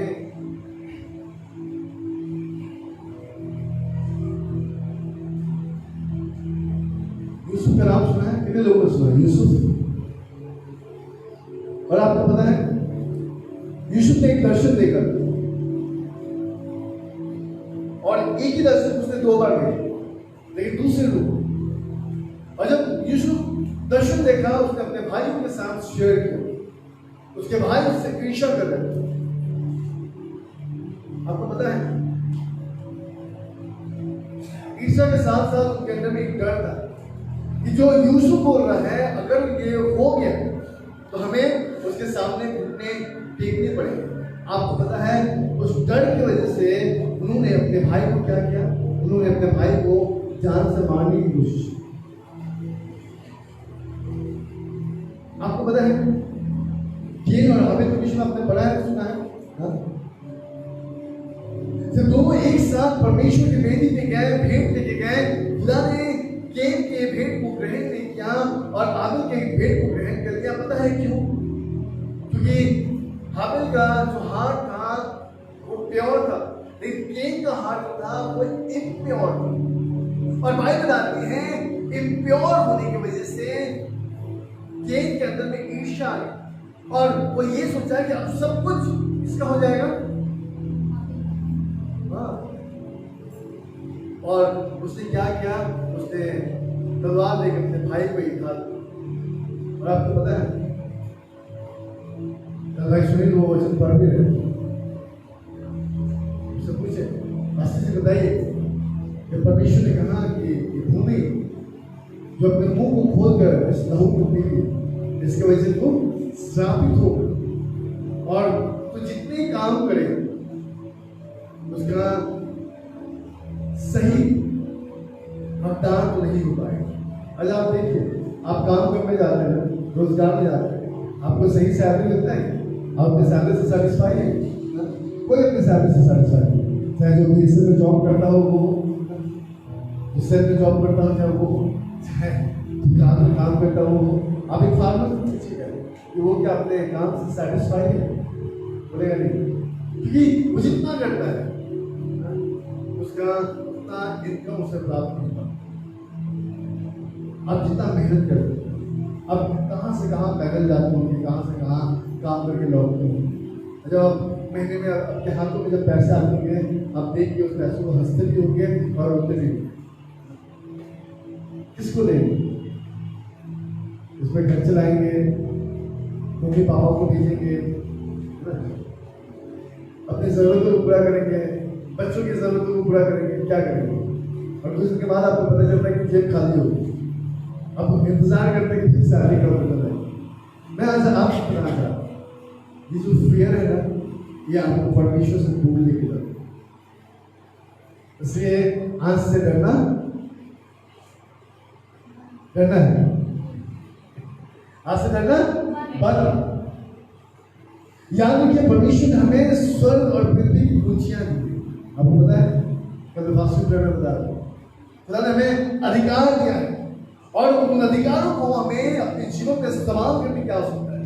अगर आप इस्तेमाल नहीं करेंगे, अगर आपके पास तलवार है और आपका दुश्मन आपको घात करने आ रहा है, अगर आप उस तलवार को नहीं निकालेंगे, है ना, तो क्या होगा? वो तलवार में जंग लग जाएगी। मैं कौन सी तलवार की बात कर रहा हूँ? उस तलवार की बात नहीं कर रहा, बिल्कुल परमेश्वर की किताब उसकी 6 अध्याय में लिखी, आत्मा की तलवार, जो परमेश्वर का वचन है। क्योंकि हमारा युद्ध लहू और मांस से नहीं, लेकिन आत्मिक और अंधकार की शक्ति है ना। याद रखिए, मैं हमेशा अपनी कलीसियों की बात कहता हूँ कि आप जब भी प्रार्थना करने बैठे तो इस बात का आप समझें कि आप एक आत्मिक युद्ध में, और जब एक व्यक्ति इस बात को समझ लेता है कि वह आत्मिक युद्ध में है ना, उसको शैतान को हराने में बहुत समय नहीं लगता है। और इसलिए मेरे प्रियो में आज आपको बताना चाहता हूँ कि आपके फियर जो है ये बहुत बड़ा हिंड्रेंस है। और दूसरा और एक बात मैं आपको बताना चाहता हूँ, एक पॉइंट और मुझे मिल रहा है, और वो है लैक ऑफ फेथ। कई बार क्या करते हैं? संदेह करते हैं, और अपनी प्रार्थनाओं में हम संदेह करते हैं। यीशु ने कहा कि तुम्हारे पास अगर राई के दाने से इस्तेमाल में फेथ है तो तुम पहाड़ को मूव कर सकते हो, अपने बोझों को हटा सकते हो। आज हम क्यों नहीं हटा पाते हैं? उसका केवल एक कारण है, हम मानते तो हैं लेकिन विश्वास से नहीं मानते। एक वचन आप पढ़िएगा, याकूब की किताब उसके 1 अध्याय उसके 6 और 7 में। पर विश्वास से मांगे और कुछ संदेह ना करे, क्योंकि संदेह करने वाला समुद्र की क्योंकि संदेह करने वाला उस समुद्र के लहरों के समान है, जो हवा से बहती और उछलती है, जो हवाओं से बहती और उछलती है, बहती और उछलती है। कई बार देखा है ना आपने समुद्र के लहरों को? जब खड़े रहते तो लगता है कि अब वो आपको लेके चली जाएगी, लेकिन आपको पता है वो आपके पाँव को धोकर वापस चला जाता है। सातवें पद में क्या लिखा है? ऐसा मनुष्य ये ना समझे कि मुझे प्रभु से कुछ मिलेगा, कि हमें प्रभु से कुछ मिलेगा।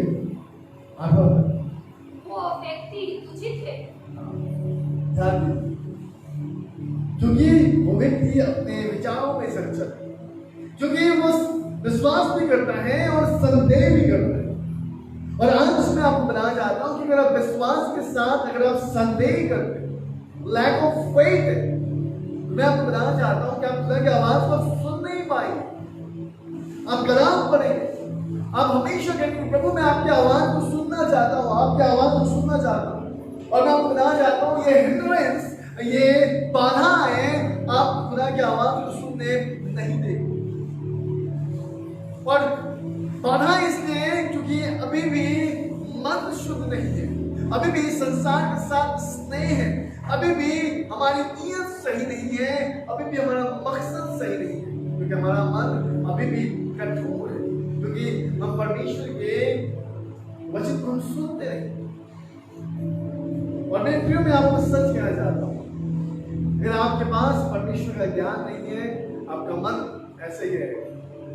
आपके पास परमेश्वर का ज्ञान नहीं है, आप हमेशा बदवाई में रहेंगे और आप सोचेंगे कि ये बदवाई से हम कब बाहर निकलेंगे, कब इस श्रापित जीवन से हम बाहर निकलेंगे, कब इस बीमारी से हम बाहर निकलेंगे, कब इस समस्याओं से हम उभरेंगे, जब तक आप परमेश्वर का ज्ञान न रखें।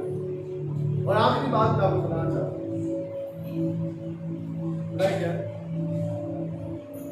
वो है घमंड।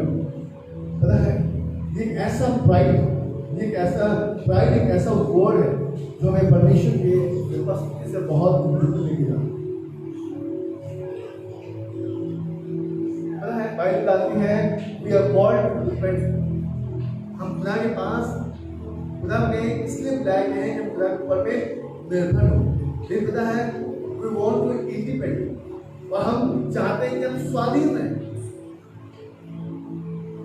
हम पर कोई भी बंदिश ना हो, पादरी साहब हमें कुछ भी ना कहें। हम जैसा है हम अपनी मर्जी से करेंगे, चाहे हम प्रार्थना करें या ना करें। पादरी साहब आप मत बोलिए, हम चर्च आए या ना आए आप मत बोलिए, हम स्वाधीन हैं। खुदा ने हमें स्वाधीन दिया है, हम स्वाधीन देश में रहते हैं। 75 साल हो गया स्वाधीनता,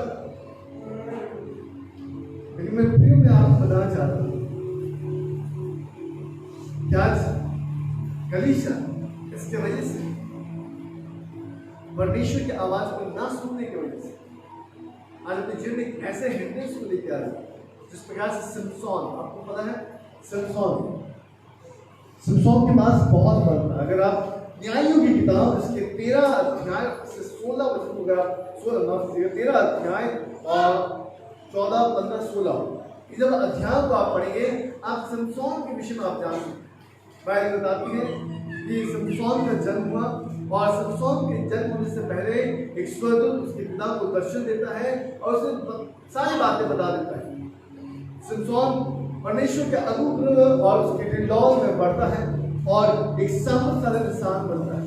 बाइबल बताती है कि उसके शरीर में 100 हाथों का बल था, और व्यवस्था बताती है कि उसके शरीर में इतना बल था कि उसके सामने कोई भी नहीं टिक पाता। लेकिन उस बल का उसने दुरुपयोग किया, क्योंकि उसके अंदर में कहीं ना कहीं घमंड आ गया। और बाइबल बताती है कि वो परमेश्वर के अनुग्रह से हटकर वो फिलिस्तीनियों की ओर और अन्य जातियों की ओर अपना मन लगा दिया। और बाइबल बताती है कि अन्य जातियों की ओर जब उसने मन लगा दिया, व्यवस्था बताती है कि उसका बल उसके शरीर से ले लिया गया, और सिमसोन की हालत ऐसी हो गई कि उसके पास कुछ भी नहीं रहा। मैं प्रियो में आज आपको बताना चाहता हूँ कि आज खुदा ने हमें बहुत से अधिकार दिए।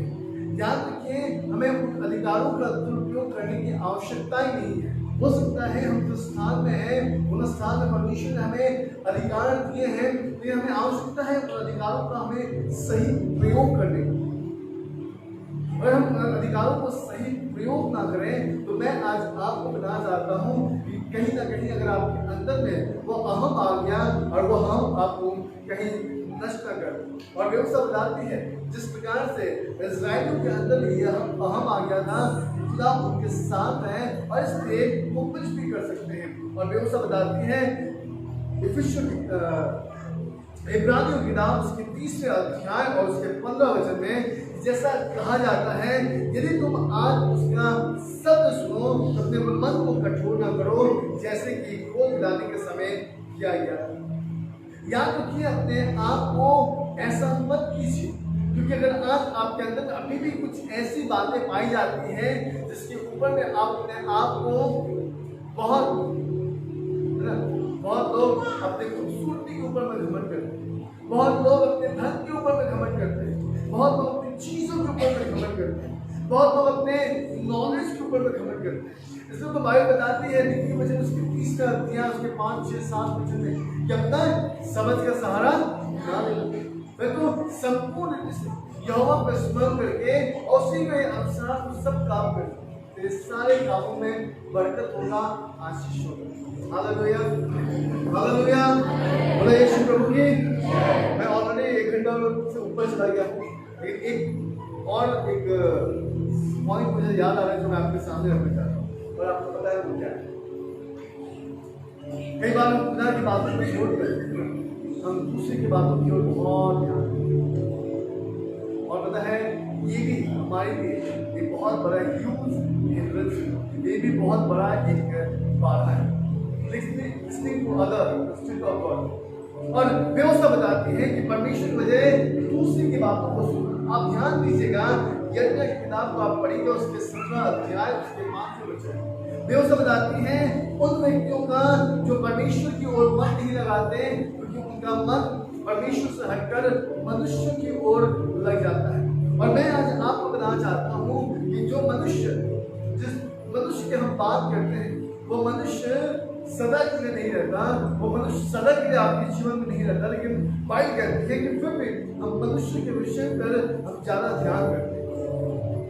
वचन में लिखा है, यिर्मयाह 17 का 5 को आप पढ़ें, यहोवा ये कहता है, पढ़िए, यहोवा यो कहता है, साबित है वो व्यक्ति जो मनुष्य पर भरोसा रखता है, जो मनुष्यों पर भरोसा करता है और उसका सहारा लेता और उसका सहारा लेता है, है, जिसका मन यहोवा से भटक जाता है।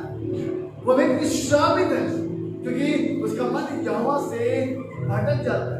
और मैं आज आपको बताना चाहता हूँ कि अगर आपका मन यहोवा से भटक कर अगर मनुष्य के ऊपर नहीं, तो मैं आज आपको बताना चाहता हूँ कि आप परमेश्वर के आशीषों को रोक रहे हैं। बहुत ऐसे बच्चे हैं जो अपने माता पिता की बात को नहीं सुनते और वो सोचते हैं कि वो अपने जीवन में बहुत से आशीषों को प्राप्त करेंगे। लेकिन मैं आपको सच कहना चाहता हूँ, आप बिना अपने माता पिता के अपने जीवन में आप आशीष को प्राप्त कर ही नहीं सकते, क्योंकि खुदा डायरेक्ट आशीष नहीं देता, खुदा थ्रू आशीष देता है। हालेलुया। इसलिए बहुत जरूरी है कि अपने माता पिता का आप सम्मान करें। और हम जानते हैं कि खुदा हमारा पिता है। और इसलिए भाई क्या कहती है, मैं आपको और एक वचन पे ले जाना चाहता हूँ। मैं जानता हूँ कि समय हो रहा है, लेकिन सुनिए, भजन संहिता उसका 118 अध्याय को आप खोलिए और पढ़िए उसके 8 और 9वें वचन कि यहोवा का शरण लेना कितनी बड़ी बात है। पढ़िए, यहोवा की शरण लेनी, यहोवा की शरण लेनी मनुष्य पर भरोसा रखने से उत्तम है। देखिए, यहोवा का शरण लेना मनुष्य पर भरोसा रखने से उत्तम है, क्योंकि मनुष्य सदा के लिए आपके साथ रहेगा क्या? नहीं रहेगा। आज आप यहाँ पे हैं, क्या गारंटी कि आप कल यहाँ पे खुदा आपको एक अच्छी जॉब देकर आपको मेरे दूसरे देश में भेजेगा? गारंटी है? मनुष्य की बात है। बहुत लोग कलीसिया इसलिए आते हैं, प्रीचर को सुनने के आते हैं, पास्टर को सुनने के आते हैं। मैं आपको बताना चाहता हूँ कि मेरी कलीसिया में अगर ऐसे लोग हैं, आप मत आइए, पास्टर की बातों को मत सुनिए। किसकी बातों को सुनिए? प्रभु की बातों को सुनिए, परमेश्वर की आवाज को सुनने की कोशिश कीजिए। क्योंकि अगर आप परमेश्वर की आवाज को नहीं सुनते, प्रीचर आपको बहुत अच्छी अच्छी बातें बता सकता है, लेकिन खुदा आपको बता सकता है। हालेलुया, बोले यीशु प्रभु की। और इसलिए मैं आज आपको बताना चाहता हूँ, बाइबल बताती है, 9 पद को पढ़िएगा। यहोवा की शरण लेनी, यहोवा की शरण लेना प्रधानों पर भी भरोसा रखने से उत्तम है। इस पर प्रधान, प्रधानों, अभी प्रधान कौन है? जो आपके बॉस है ना? मैं आपको सच कहना चाहता हूँ, मैं जब जॉब में था और संडे में मैं जाने वाला था चर्च, और मेरे बॉस ने कहा कि नहीं, आज बहुत काम है और लोग नहीं आए तो आपको ये वर्क करना पड़ेगा। मैंने फोन स्विच ऑफ किया और चर्च चला गया। और जब मैं मंडे में जॉब में गया तो एक मीटिंग अरेंज हुआ, और उस मीटिंग अरेंज हुआ, उस मीटिंग में मुझे बहुत जल्दी किया गया, मुझे बहुत कुछ बुरा गया, लेकिन मैंने कहा कि धन्य है जो यहोवा के नाम से सताया जाता है। मैं फिर मैं आपको सच कहना चाहता हूँ, अगर आप खुदा के नाम से सताए जाते हैं, बड़ी अच्छी बात है, बहुत आनंद की बात है। आपको अपने हाथ उठाकर प्रभु को धन्यवाद देना चाहिए। पता है क्यों? क्योंकि खुदा हर एक बातों का प्रतिफल देता है। और मैं आज आपको बताना चाहता हूँ कि प्रधानों की बातों पर मन लगाने से खुदा के शरण लेना बहुत उत्तम है। याद रखिए, आप इस कलीसिया में आते हैं खुदा की बातों को सुनने के लिए। याद रखिए, आप इस कलीसिया में आते हैं खुदा के साथ संगति रखने के लिए। याद रखिए, इस कलीसिया में आते हैं आप बरकत के बारिशों को लेने के लिए। अगर आप अभी भी इन बातों से चूक रहे हैं, तो मैं आज आपको बताना चाहता हूँ कि आपके अंतर एक्सपेक्टेशन से, आपके इम्प्योर हार्ट, आपके वर्ल्डली इन्फ्लुएंस और आपके रॉन्ग इंटेंशंस, आपके कठोर मन, परमेश्वर का ज्ञान ना होना, घमंड होना और दूसरों की बातों को सुनना, ये सारी बातें हमें परमेश्वर के आशीषों से हमें वंचित करती हैं। और बाइबल बताती है अगर आप परमेश्वर के आशीषों से वंचित हैं, है ना, तो मैं आपको बताना चाहता हूँ कि आप कितना भी आप दौड़ लें, कितना भी आप दान दे दें, कितना भी आप प्रार्थना कर लें, कितना भी अगर आप सामर्थ्य दास के पास है, मैं आपको बताना चाहता हूँ कुछ भी हासिल नहीं होगा। याद रखिए, एक व्यक्ति का नाम आपके सामने रखना चाहता हूँ, उसका नाम प्रभु यीशु मसीह है। जब वो यरूशलेम में गए, वो चिन्ह और चमत्कार नहीं कर पाए, और उसका क्या कारण था? यीशु से सामर्थ्य नहीं था। ये था क्या? उसका केवल एक ही कारण था कि उन लोगों में विश्वास नहीं घटी थी। मेरे प्रियो, मैं आज आपको बताना चाहता हूँ, इस संसार में कोई भी दास जो है असामर्थ्य नहीं है। इस संसार में हर एक प्रभु का दास सामर्थ्य है, क्योंकि उसके पास यीशु मसीह है। और मैं आपको सच कहना चाहता हूँ, वो यीशु आपके जीवन में अद्भुत रूप से कार्य कर सकता है जब आप उस यीशु पर अपना ईमान लेकर आते हैं। आइए यीशु अपने आंखों को हम बंद करेंगे, आइए यीशु अपने आप को खुदा के हाथों में हम समर्पित करेंगे, आइए उस परमेश्वर को हम पुकारेंगे, आइए अपने पैरों के बल में हम खड़ा होकर उस परमेश्वर की हम महिमा करें, आइए उसे हम धन्यवाद दें इस पल को जो हमें विभिन्न प्रकार की आवाज देती है और इसकी वजह से हम खुदा आपकी आवाज को हम सुन नहीं पाते हैं। और परमेश्वर ये मन जो हमें व्याकुलता में लेकर आती है, ये मन हमें संसार की ओर आकर्षित करती है। और प्रभु ये मन हमारे जीवन में परमेश्वर प्रभु हमें आपकी उपस्थिति से दूर ले जाती है। प्रभु इस मन के ऊपर आपका नियंत्रण होने पाए प्रभु। ये मन जो हमें प्रभु आपके ज्ञान से वंचित करती है, ये मन जो परमेश्वर आपके ज्ञान के ना होने की वजह से हमें नष्ट करती है पिता। और प्रभु हम प्रार्थना करते हैं यीशु मसीह के नाम से प्रभु कि आपकी बरकत की बारिश प्रभु इस गलीचा में होने पाए प्रभु। और पिता हर एक व्यक्ति तक आज आपका कलाम पहुंचे प्रभु जी। हर एक व्यक्ति प्रभु सुनकर परमेश्वर के मन को फिराए प्रभु। कि बाइबल बताती है, हे मनुष्य के संतान, जब इस्राएल का घराना अपने जीवन के द्वारा, अपने कर्मों के द्वारा जब उसने अपने जीवन में कष्ट को चुन लिया, तो आज हम अगर अपने जीवन के द्वारा अगर हम परमेश्वर की आवाज को हम नहीं सुनते, तो किस प्रकार से हम परमेश्वर के आशीषों को हम प्राप्त कर सकते हैं। पिता हम प्रार्थना करते हैं यीशु के नाम से प्रभु, आज यहाँ पे उपस्थित और मुझे सुन रहे तमाम लोगों के लिए प्रभु जी, यीशु मसीह के नाम से Lord I cancel all the hindrance O Lord. और प्रभु तमाम बाधाओं को हम यीशु के नाम से खारिज करते हैं, लेकिन खुदा हम आपकी आवाज को हम सुन सके। तो प्रभु आपकी बरकत की बारिश हमारे जीवन में हो प्रभु, इस कलीसिया में हो प्रभु, हमारे परिवार में हो प्रभु, हमारे बच्चों के जीवन में हो, हमारे रोजगार में हो पिता। ओ परमेश्वर हमारे देश में हो प्रभु। ओ पिता आपका अनुग्रह हो प्रभु जी। हम यीशु मसीह के नाम से तमाम बाधाओं को हम खारिज करते हैं प्रभु। हर एक डिस्ट्रैक्शन वाली आत्मा को प्रभु, हर एक अहम वाली आत्मा को प्रभु, हर एक मनुष्य के सुनने वाली आत्माओं को पिता हम यीशु मसीह के नाम से हम खारिज करते हैं पिता। हम प्रार्थना करते हैं प्रभु कि हमारे मन को शुद्ध और पवित्र कर प्रभु, लेकिन पिता हम इम्प्योर ना हो प्रभु, बल्कि हम प्योर हार्टेड होने पाए परमेश्वर।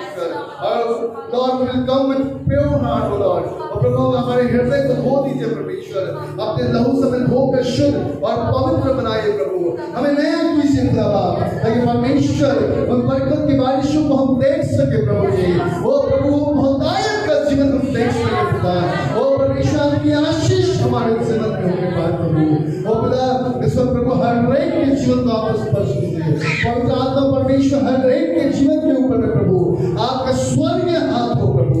हर एक व्यक्ति दान और वरदानों से भरे परमेश्वर, आपके वचनों को सुने परमेश्वर। हर एक का मन बदलने पाए प्रभु जी।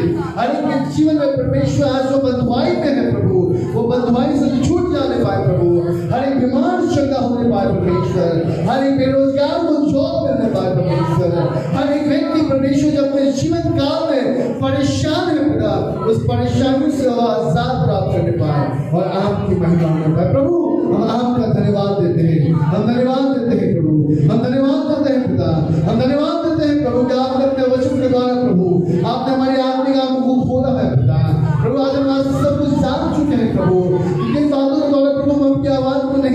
मांगते हैं कि प्रभु हम विश्वास करते हैं जब हम आपकी आवाज को हम सुनेंगे प्रभु, हम देखेंगे प्रभु उन बरकत की बारिशों को हमारे जीवन में, हमारे माता पिता के जीवन में, हमारे बच्चों के जीवन में, हमारे जो जॉब के जीवन में, हमारे व्यवसाय के जीवन में प्रभु, वो प्रभु हमारी कलीसिया में प्रभु, पिता उन बरकतों को हम देख पाएंगे पिता।